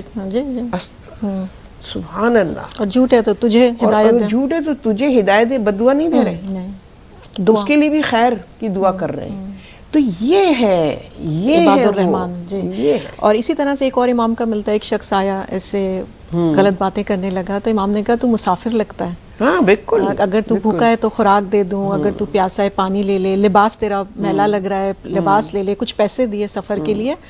تو اس نے ان کو سر سے زمین تک دیکھا. آپ کی بات کو میں ابھی ایک پوائنٹ جس میں ذہن میں جو آپ نے بہت خوبصورت اس طرف وہ کیا ہے کہ سم ٹائمز یہ ہوتا ہے کہ اگر کوئی اگریسو ہے، کوئی ہمارے ساتھ روڈ ہے نا، تو میں بھی اس کی کچھ سچویشن ڈیفیکلٹ ہو. جی یہ میں اس سے میں آپ کی ساری بیچ میں انٹرپٹ کیا میں نے، یہ بہت ہی ویلڈ پوائنٹ ہے. مجھے وہ ہوا کہ انسان جب کسی کے مس بیہیو کوئی کرتا ہے تو اس کے بارے میں یہ سوچو کہ اس کو کیا ایشوز ہیں، کیا پرابلمز ہیں، کوئی نیڈ ہے، ضرورت ہے. سم ٹائمز ہوتا ہے نا، فار ایگزامپل دیکھیے نا، کہیں کا غصہ کہیں کا غصہ ہم لوگ بھی نکالتے ہی ہیں. اس کا غصہ کوئی کام سے آئے تو گھر والوں پر نکال دیا، تو یہ سب ہو جاتا ہے. تو وہ دیکھو کہ اس کا اس بیہیویئر کا ریزن کیا ہے، یہ کیوں اس کی طرف وہ ہو رہا ہے. تو امام نے بہت اچھے طریقے سے ایک ہماری نفسیات کو وہ کیا ہے. تو ماشاءاللہ جی. تو یہ سیکنڈ ہمیں کوالٹی پتہ چلی کہ کس طرح سے جو ہے ہمارا بیہیویئر ہونا چاہیے. پھر ہے تیسرا، والذین یبیتون لربہم سجدا وقیاما، کہ یہ وہ لوگ ہیں کہ جو رات کو قیام بھی کرتے ہیں اور سجدہ کرتے ہیں. تو یہاں پر لگتا ہے کہ مڈ نائٹ نماز کی بات ہو رہی ہے، قیام یا یہ نمازیں ہماری اور اللہ کی ابدیت کے حوالے سے گفتگو ہے، تو اگر آپ اس پر مزید روشنی ڈالیں. بالکل، اس میں یہ جو ہے نا عباد الرحمن کی یہ جو کوالٹی ہے، جو کہ ایک وہ اپنی کہتے ہیں نا کہ ایک ٹریننگ کا یہ پروسیس ہوتا ہے کہ ہم کس طریقے سے اپنے آپ کو امپروو کر سکتے ہیں. تو اس کے لیے رات جو ہے وہ انسان تمام دنیاوی دن کے جو معاملات ہوتے ہیں، جس میں so many things at a time کہ انسان دماغ میں اس کی رسپانسبلٹیز جو کچھ ہوتی ہے، رات میں وہ پیس ہوتا ہے، ون ٹو ون ڈائریکٹ اللہ سے وہ ہوتا ہے. وہ صرف اپنے بارے میں اس وقت وہ سوچ رہا ہوتا ہے، اور اس میں پھر یہ ہوتا ہے کہ انسان جو ہے نا وہ ریاکاری سے بھی اس کی بھی پریکٹس ہوتی ہے کہ جو دکھاوا شو بازی سم ہاؤ کہیں نہ کہیں شیطان آپ کے کان میں، جیسے پبلک میں آپ نماز پڑھ رہی ہیں تو شیطان آپ کے کان میں تھوڑا وسپر یوں کر دے گا، یا آپ کے خود آپ کے اندر کا شیطان جو ہے وہ کرے گا کہ میں دیکھو ہاں یہاں پہ یہ کر رہی ہوں. تو یہ رات کی عبادت جو ہے آپ کے اندر سے ریاکاری کو نکالتی ہے، اور پھر وہ توجہ فوکسڈ آپ زیادہ. صحیح بات ہے، دن کی عبادات میں آپ کے 100 کام ہوتے ہیں کہ اچھا بس نماز پڑھ لیں، فریضہ ادا کر لیں، ابھی مجھے یہ ٹائم نہ چلا جائے، ابھی مجھے وہ کرنا ہے.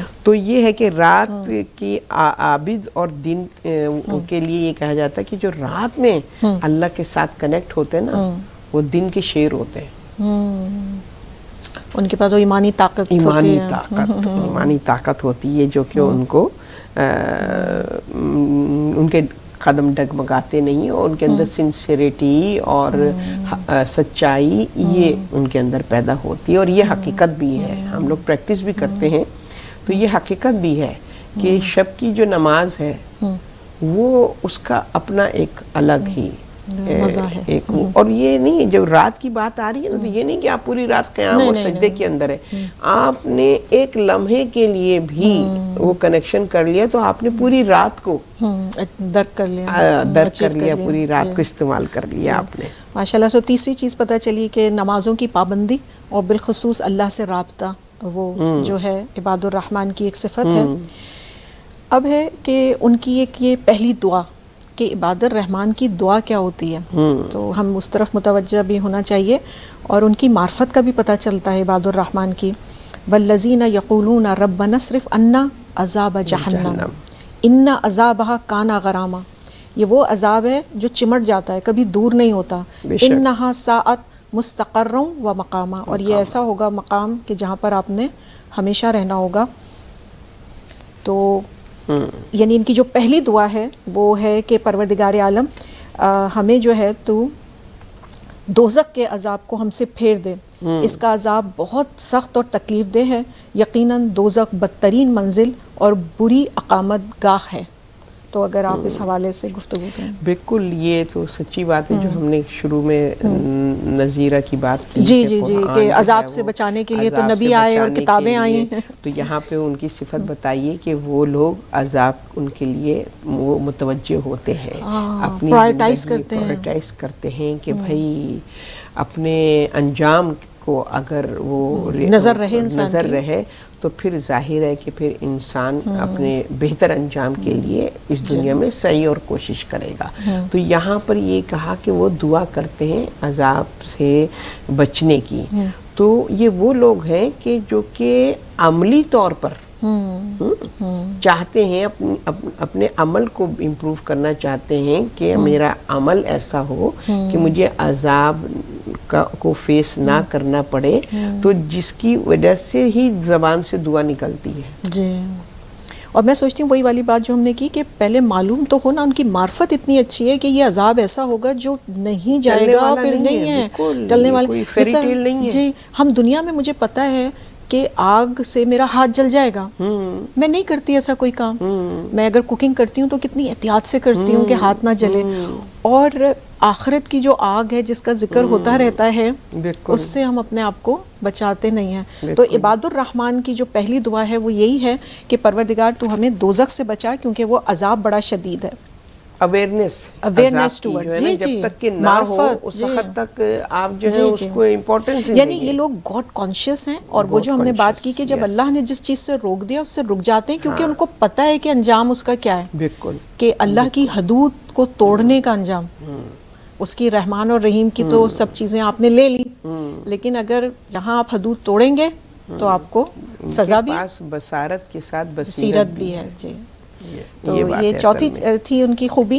جو پانچویں ہے وہ بھی ہمارے لیے بہت زیادہ آج کل کی زندگی میں، والذین اذا انفقوا لم یسرفوا ولم یقتروا وکان بین ذلک قواما، کہ یہ لوگ نہ ہی اسراف کرتے ہیں نہ ہی کنجوسی کرتے ہیں، اور میانہ روی کے ساتھ معتدل ہے، جو دونوں ایکسٹریم پہ نہیں جانا ہے، سب کچھ لٹا دیں کہ خود کے پاس کچھ نہ بچے، آپ لوگوں سے مانگتے پھریں، نہ ہی اتنی کنجوسی کریں کہ سامنے والا آپ دیکھ رہے ہو تکلیف میں یا ضرورت میں اور آپ نہیں دے رہے ہیں.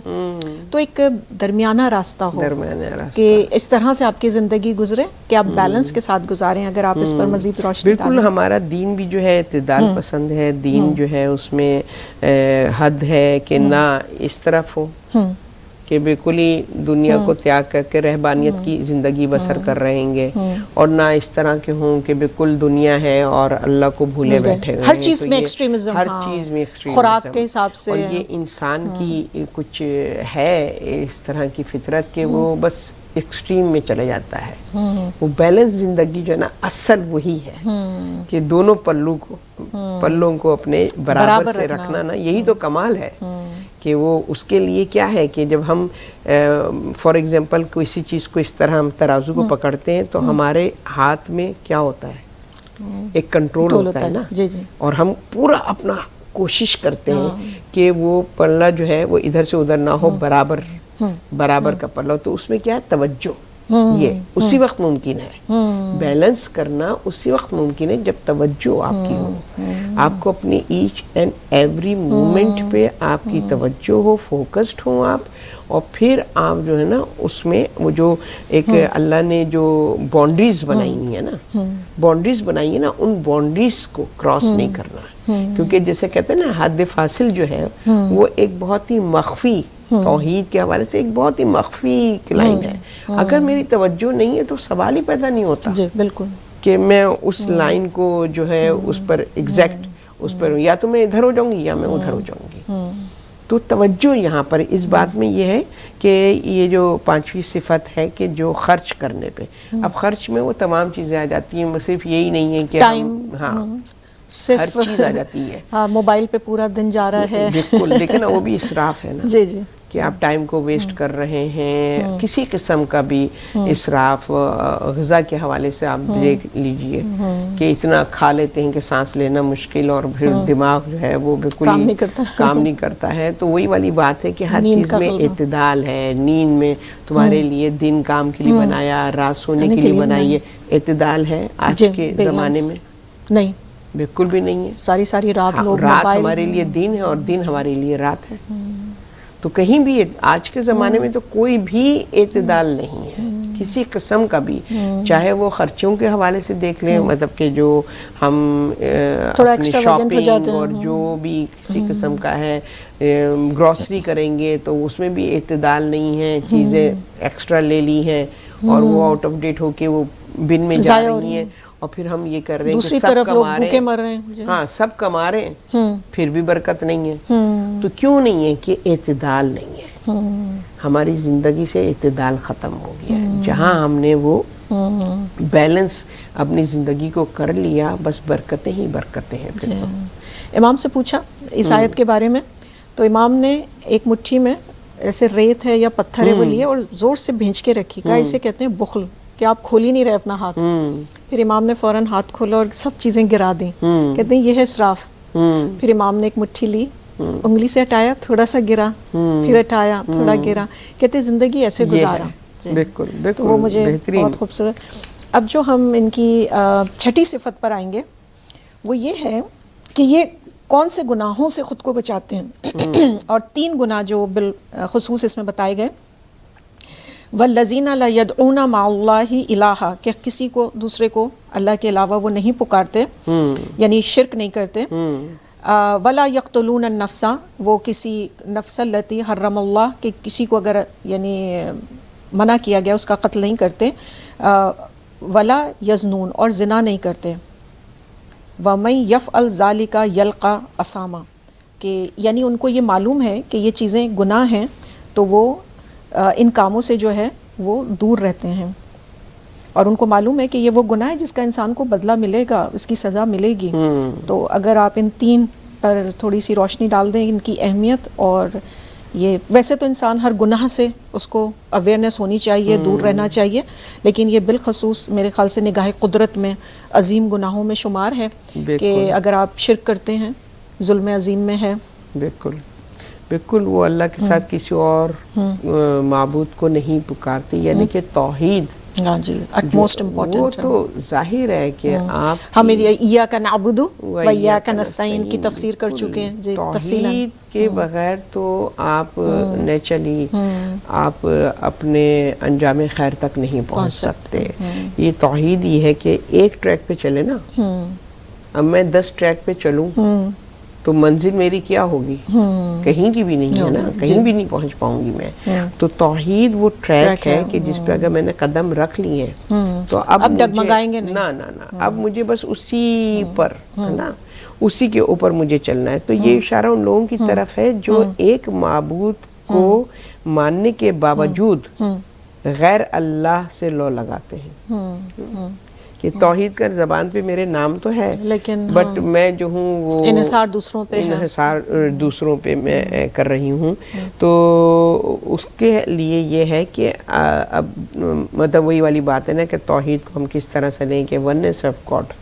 ٹھیک ہے، اللہ ایک ہے، عدد میں ایک ہے. ہاں یہ نا ہم نمبر پہ صرف لیتے ہیں، اگر ہم نمبر میں نہیں. مولا علی بیان کرتے ہیں نا کہ توحید کیا ہے، ہم تو صرف نمبر میں ایک سمجھتے ہیں اس کو، ہے نا. مگر جہاں بات اس کی اوبے کرنے کی آتی ہے وہاں توحید کہاں رہ جاتی ہے ہماری. وہاں کبھی ہمارا دل آ جاتا ہے، کبھی معاشرہ آ جاتا ہے، کبھی سوسائٹی، کبھی لوگ آ جاتے ہیں، کبھی خواہشات نفسانی آ جاتا ہے. تو وہاں پہ توحید کہاں ہے ہمارے؟ یہ تو ہماری خوش فہمی ہے کہ ہم لا الہ الا اللہ کہہ رہے ہیں، عمل میں نہیں ہے. عمل میں نہیں ہے نا. تو جب انکار کر رہے ہیں دوسروں کا اور اس وحدہ لا شریک کو مان رہے ہیں تو صرف زبان تھوڑی ہے، پھر عمل ہے نا، عمل کے ساتھ ہے نا. تو پھر عمل میں توحید، یہاں پہ جس توحید کا ذکر ہوا ہے کہ اللہ تو وحدہ لا شریک ہے، ہم نے کلمے میں کہہ دیا ہے، ٹھیک ہے نا. یہاں عمل کی بات ہو رہی ہے کہ عمل میں توحید ہے. وَيَدْعُونَ کہ وہ بلاتے صرف اللہ کو، کسی دوسرے کو نہیں. یعنی جب آزمائش آئے، مشکل ٹائم آئے، ٹیسٹ اینڈ ٹرائلز آئیں تو پھر اپنے اللہ کو بلاتے ہیں اور ان گناہوں سے بچتے ہیں. اچھا گناہوں سے کیوں بچتے ہیں؟ دیکھیں یہاں پر بھی ان کی وہی ہم کہیں گے کہ اویئرنیس بہت زیادہ ہے جی، عذاب کے ڈر سے. یضاعف لہ العذاب یوم القیامہ ویخلد فیہ مہانا، کہ یہ ڈبل عذاب ملے گا اور قیامت میں بس پھر وہ مکمل وہیں رہیں گے. تو یہ چیزیں جو ہیں ان کو ان گناہوں سے دور رکھتی ہیں. اب ہر شخص کی ایک اپنی کمزوری ہے. آپ کو لگتا ہے کسی چیز میں انسان کر رہا ہے گناہ تو وہ اگر اس ڈے کو سوچے اور اس دن کی تباہ کاریوں کو سوچے، ہم پہلے گفتگو کر چکے ہیں، تو وہ اپنے آپ کو گناہوں سے بچائے گا. تو اب ہم جب ان کی 7ویں صفت ہے کہ ان کو یہ معلوم ہے تو ان کے پاس سلوشن ہے. سلوشن میں کیا ہے؟ الا من تابا، کہ وہ توبہ کرتے ہیں، وآمنا وعملا عملا صالحا، کہ ان کا ہر عمل صالح ہوتا ہے. فاولئک یبدل اللہ سیئاتہم حسنات. اور پھر جو گناہ ہو گئے، اگر توبہ کر لی، اب آپ نیک عمل بھی کر رہے ہو، ایمان بھی آپ کا سالڈ ہے، تو اب آپ کے جو ہیں وہ گناہ سیئات جو ہیں وہ حسنات میں بدل جاتے ہیں. وکان اللہ غفور الرحیم، کہ تمہارا پروردگار غفور بھی ہے اور رحیم بھی. صرف غفور ہوتا نا تو ہو سکتا ہے کہ سزا مل بھی جاتی، پر رحیم ہے کہ رحمانیت اتنی غالب ہے کہ اب وہ اس جو چھپایا ہے اس نے وہ چھپا ہی رہے گا، ایسا نہیں کہ کبھی عیاں کر دے. تو یہ مجھے غفور کے ساتھ جب میں رحیم دیکھتی ہوں نا کہ صفات رحمانیت ہی الاؤ کرتی ہے اور رحیمیت کہ غفار ہو. اگر عدل آ جاتا نا یہاں پر تو پھر اللہ اس کو چھپا نہ پاتا ہماری غلطیوں کو. یہ اللہ کی بہت بڑی بلیسنگ ہے کہ اللہ نے اپنی صفت رحیم کو بہت زیادہ ڈے آف ججمنٹ کے لیے مخصوص کیا، اپنے بلیورز کے لیے مخصوص ہے صفت رحیم.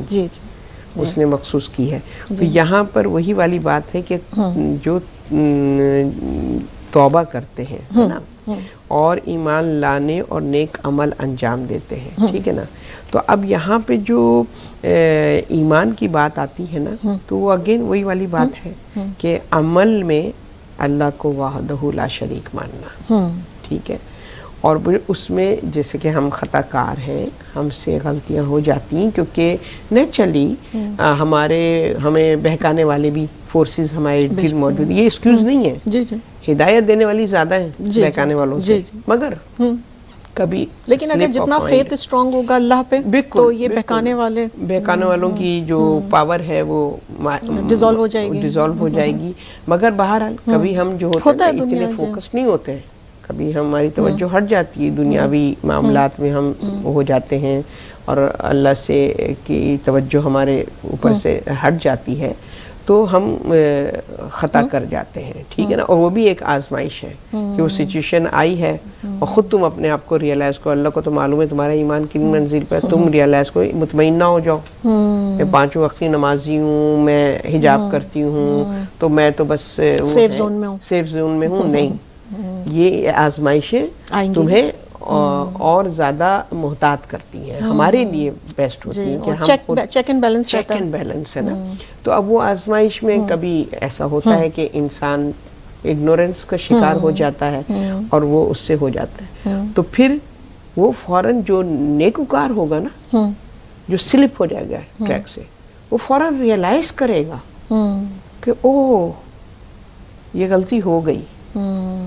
جو کانشیس ہوگا, اگر کبھی تھوڑا ڈھیلا بھی پڑا, ریئلائز کرے گا اور وہ فوراً وہیں پر بجائے اس کے کہ وہ عمل اس کی عادت بننے لگے, وہ پہلے ہی اسٹیپ پر, پہلی غلطی پر ہی ریئلائز کرتا ہے. یہ عباد الرحمن ہے جو پہلی مسٹیک پر اس کو احساس ہو جاتا ہے کہ او میں نے نافرمانی کر دی, مجھ سے خطا ہو گئی ہے.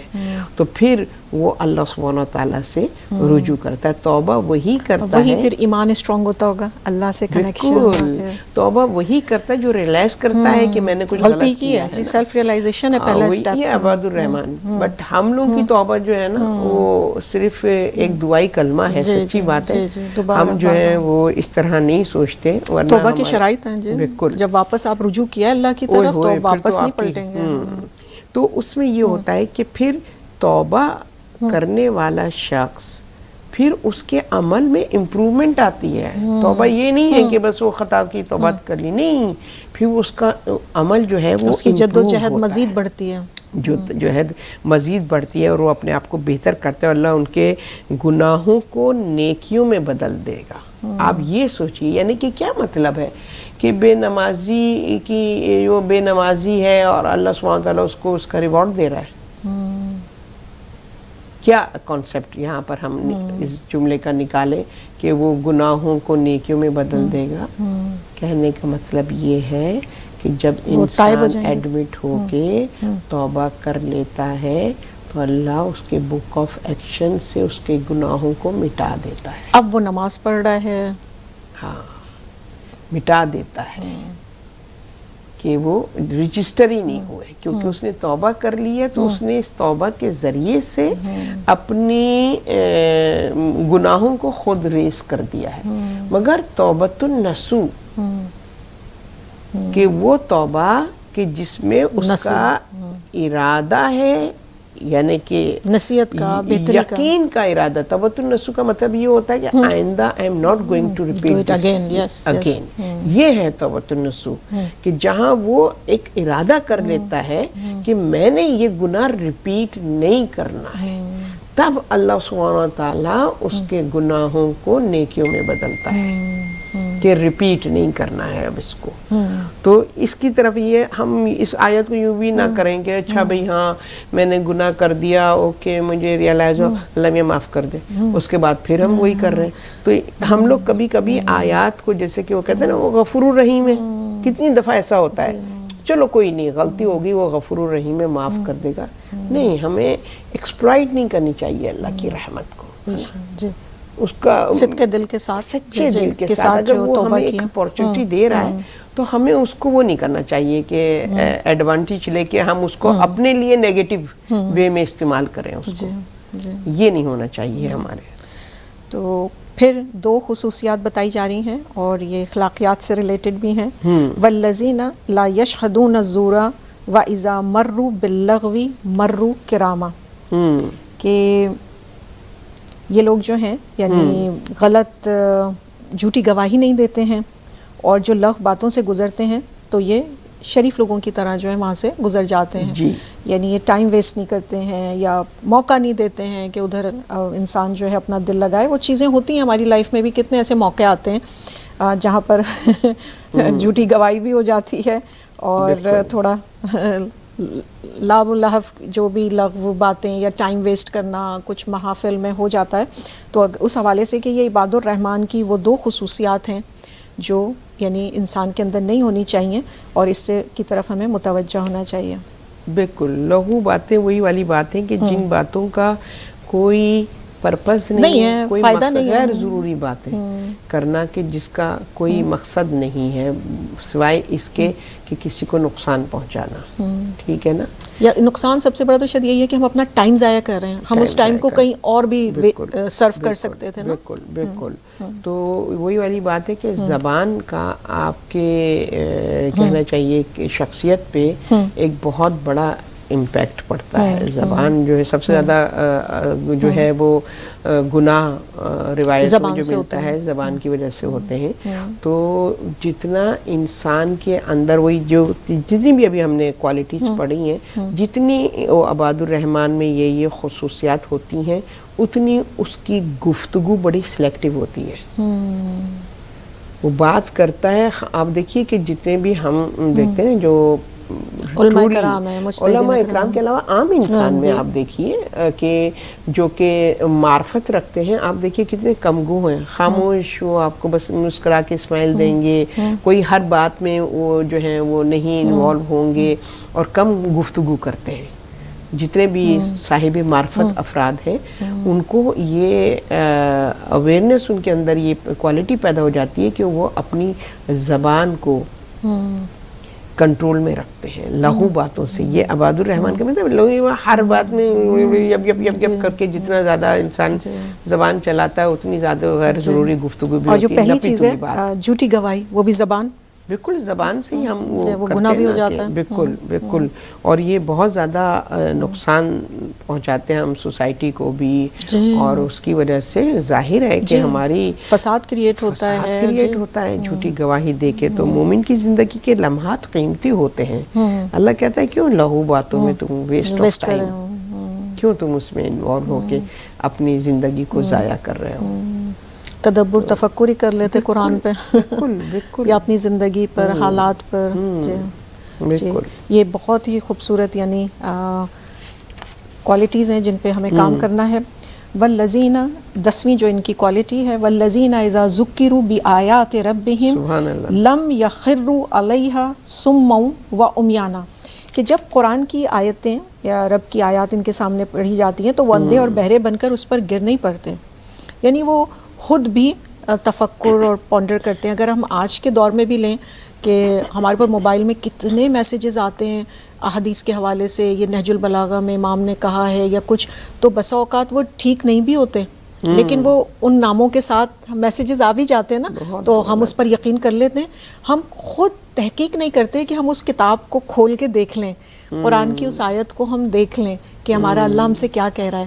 تو اس پر اگر آپ مزید گفتگو کریں کہ اس کا کیا مقصد ہے کہ اندھے بہرے بن کر بس ان پر یقین کر لینا. اللہ کی آیتوں کی بات ہو رہی ہے. ہمارے یہاں تو مطلب دین اسلام میں تو ہے ہی نہیں، اندھی تقلید کا کانسیپٹ ہی نہیں ہے، بالکل بھی نہیں کہ جس خدا کو نہیں جانتے نہیں ہے. آپ یہ سوچئے کہ جو پریکٹس فروع دین کے ہیں اس کے لیے بھی یہی ہے کہ جب آپ سن بلوغ کو پہنچیں تب آپ کو شعور کی منزل پر ہے تب آپ اپلائی کرتے ہیں. آپ کو پتہ ہونا چاہیے نماز کی کیا فلسفی ہے، روزے کی کیا فلسفی ہے، کیا پرپز ہے، اس میں کیا حکمت ہے.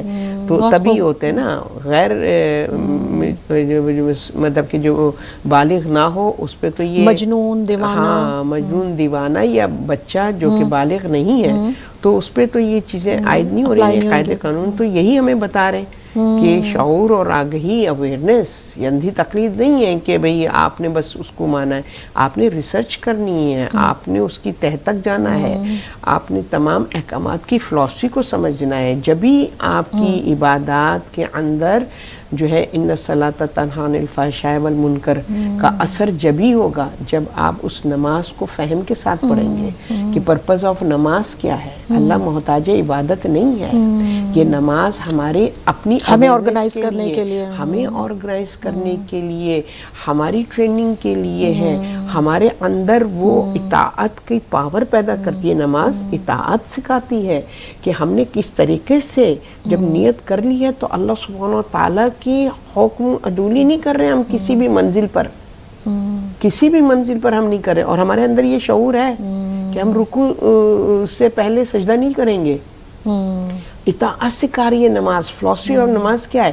تو جب آپ کو اطاعت سکھا دے گی تو کیسے ممکن ہے کہ جس بات کے لیے اللہ آپ کو منع کر رہا ہے وہ آپ کریں گے؟ کہ نماز نے تو آپ کو پریکٹس کرائی ہے. اللہ کی مانو، جیسا کہہ رہا ہے بالکل بائی دا بک آپ نے اس کو فالو کرنا ہے. تو یہاں پر یہی بات ہے کہ جو آیات الہی کو صرف یہ نہیں کہ بس پڑھ لیا اچھا یہ حکم ہے یہ کرو، نماز کا حکم ہے نماز کو نہیں، آپ کو عقل دی ہے، سمجھیں کیوں، ہے نا. آپ سوچیں سمجھیں کہ کیوں نماز کا حکم دیا ہے، ریزن کیا ہے، روزہ کیوں مجھ پہ واجب کیا گیا ہے، اس کی فلسفی کیا ہے. حکمت یہ ہے، نصیحت یہ ہے کہ ہم اس سے درس لے رہے ہیں کہ یہ ہمارے تبدیلی آ رہی ہے نہیں آ رہی ہے. بالکل یہ ہمارے فائدے میں ہے. یہ چیزیں ہمارے لیے سپورٹ ہیں جو ہماری زندگی کو رائٹ ٹریک پہ ثبات قدمی ہمارے اندر پیدا کرتی ہیں یہ عبادات. ورنہ اللہ ہماری عبادتوں کا محتاج نہیں ہے. تو آیات کا پڑھ لینا کافی نہیں ہے جب تک اس سے لیسن نصیحت کیا ہے اس سے درس حاصل نہ کریں، اس کے معنی و مطالب میں ڈوب نہ جائیں، جب تک اس کی تہ تک نہ پہنچ جائیں، اس کی گہرائی تک نہ پہنچ جائیں. یہ اصل میں وہ ہے. بے شک. اس کے بعد عباد الرحمن کی جو 11ویں خوبی ہے وہ بھی ان کی ایک دعا ہے. دیکھیں میں نے جب ان دو دعاؤں کو دیکھا کہ پہلے انہوں نے دوزخ سے بچنے کی دعا مانگی اور اب اس دنیا میں یعنی جو چیزیں آپ کو دوزخ سے بچا سکتی ہیں وہ انہوں نے فیملی کے حوالے سے بہت ہی مجھے خوبصورت لگا.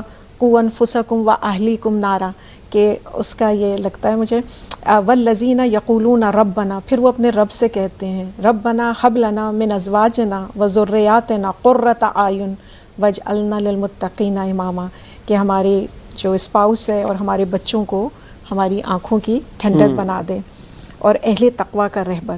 تو میں چاہوں گی اگر آپ اس پر مزید گفتگو کریں کہ ان کی دعائیں بھی نا یعنی ہمارے لیے آئی اوپنر ہیں کہ عباد الرحمن کی دعاؤں کا سلیقہ کتنا پیارا ہے، اس عذاب سے بچنا اور اس دنیا میں کس طرح سے کامیابی کی زندگی پہ متقین کے حوالے سے بات کہ وہ گاڈ ویئرنگ ہے کہ وہ گناہوں سے بچتے ہیں، اللہ نے جن کاموں کا حکم دیا اس کو کرتے ہیں، اپنی فیملی کے ساتھ ان کا کنیکشن اور ان کے لیے دعا.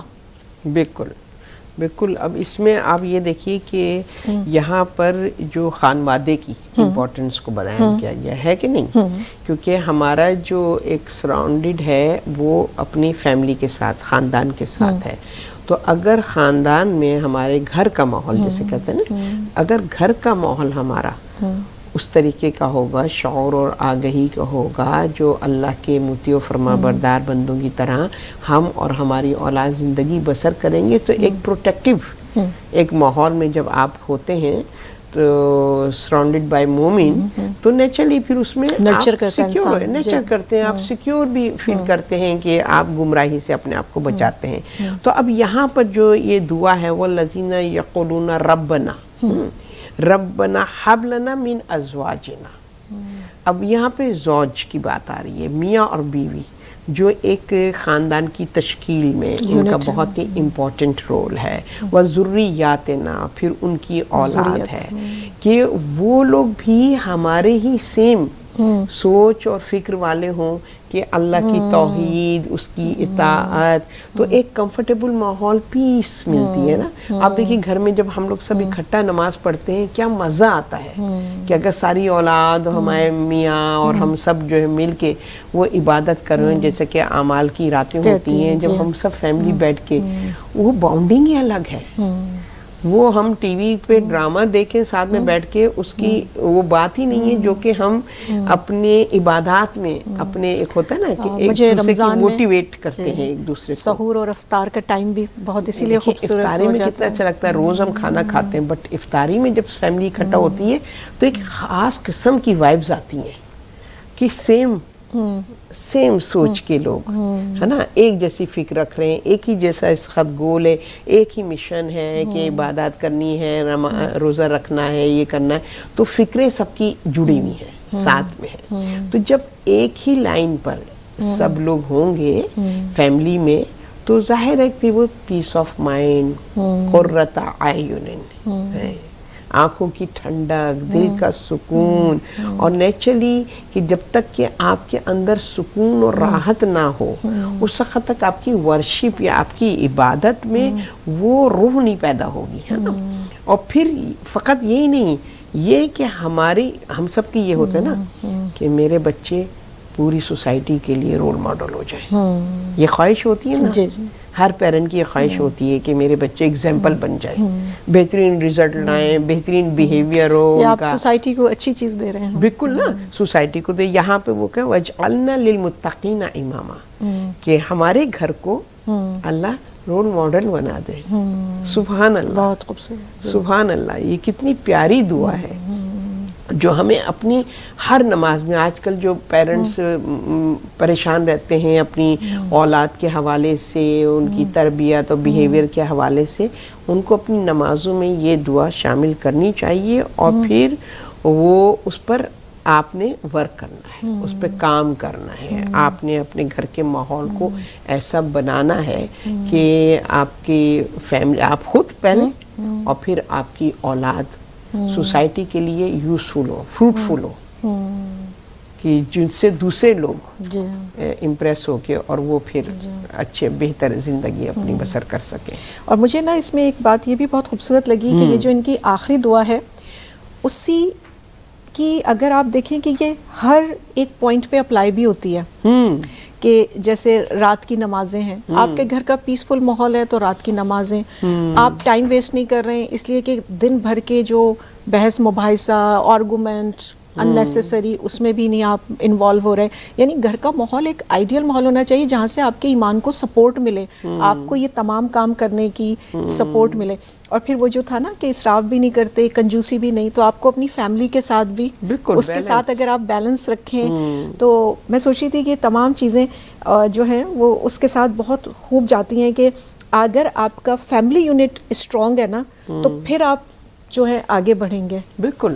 اگر آپ یہیں پہلے ہی لیول پہ فیل ہو جاتے ہیں کہ آپ کو وہ فیملی سپورٹ یا ویسے لوگوں کے ساتھ آپ کا نہیں انکاؤنٹر ہے تو وہ آپ کی ساری انرجی، سارا ٹائم سب جو ہے وہ مجھے لگتا ہے ضائع.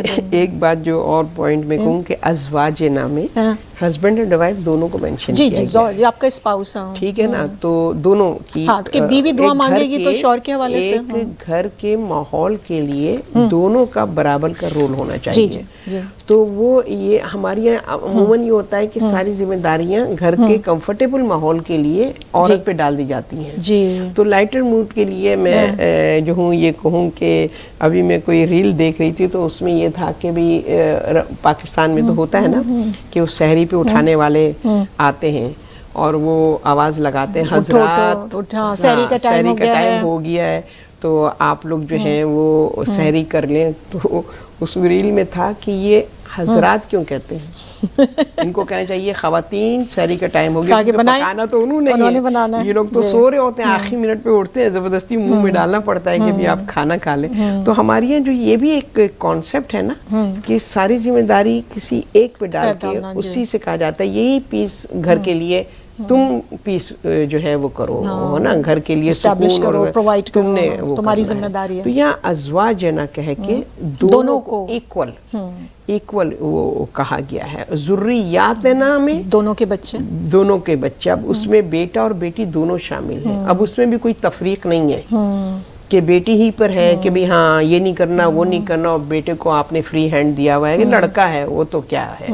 نہیں، دونوں کا اسی طریقے سے بیہیویئر میں بھی، اسی طریقے سے گھر کے ماحول کو پیسفل بنانے میں یہ پورا ایک فیملی یونٹ ہے جو کہ آپ جو ہیں وہ مل کے اپنے گھر کے ماحول کو بہتر بناتے ہو. نیچرلی جب آپ اپنے گھر کے ماحول کو بہتر بنائیں گے تو پھر سوسائٹی آپ کو ایز اے رول ماڈل دے گی. کیا فیملی ہے ماشاءاللہ سے ان لوگوں نے. ہاں الحمدللہ. جی اس کے بعد عباد الرحمن کی صفت کے بعد پروردگار عالم نے اس ریوارڈ کا بھی ذکر کیا ہے. اولئک، ان لوگوں کو، یجزون الغرفۃ، ان کو جزا کے طور پر، گفٹ کے طور پر غرفہ ملے گا، بما صبر، جو صبر کیا. اس لیے کہ یہ تمام اسٹیجز وہ ہیں جو صبر مانگتی ہیں. بالکل کسی جاہل کے آگے ایسے ریئیکٹ کرنا آسان نہیں. اور بہت ساری چیزیں ہم نے نماز کے حوالے سے کی بات اور ان کی جو صفات پڑھی. بما صبر ویلقون فیہا تحیۃ وسلاما، کہ پروردگار جو ہے وہ ان کو ان کے صبر کا جو ہے وہ ریوارڈ دے گا اور وہ ہمیشہ رہیں گے، اور بہترین ٹھہرنے کی جگہ ہے اور خوبصورت محل اقامت ہے. بے شک. تو یہ ان کا ریوارڈ ہے. اور میں ناظرین سے کہوں گی ہمارے پروگرام کا وقت اب ختم ہوا چاہتا ہے. میں بہت زیادہ آپ کی شکر گزار ہوں کہ آپ نے اپنا ٹائم دیا، اور انشاءاللہ جس طرح میں مستفیض ہوئی ہوں، ناظرین بھی اس گفتگو سے انہوں نے فائدہ اٹھایا ہوگا. اور دعا کرتے ہیں اس پروگرام کو اختتام کرنے پر کہ پروردگار عالم ہمیں عباد الرحمن میں شامل کرے، اور اگر ہم میں یہ خصوصیات نہیں ہیں تو پوری بھرپور کوشش کریں آنے والے دنوں میں اس پر عمل کریں، اپنے اندر ان خوبیوں کو پیدا کریں. اور میں اپنے تمام ہی ناظرین کو ان ایڈوانس عید مبارک کہنا چاہتی ہوں، اپنی طرف سے، مشعل راہ کی ٹیم کی طرف سے، اور تمام جو ہمارے ہدایت ٹی وی کی طرف سے آپ سب لوگوں کو بہت عید مبارک. جہاں رہیں خوش رہیں، آباد رہیں، اور عباد الرحمن کی صفات پر کام کریں. والسلام علیکم ورحمۃ اللہ وبرکاتہ.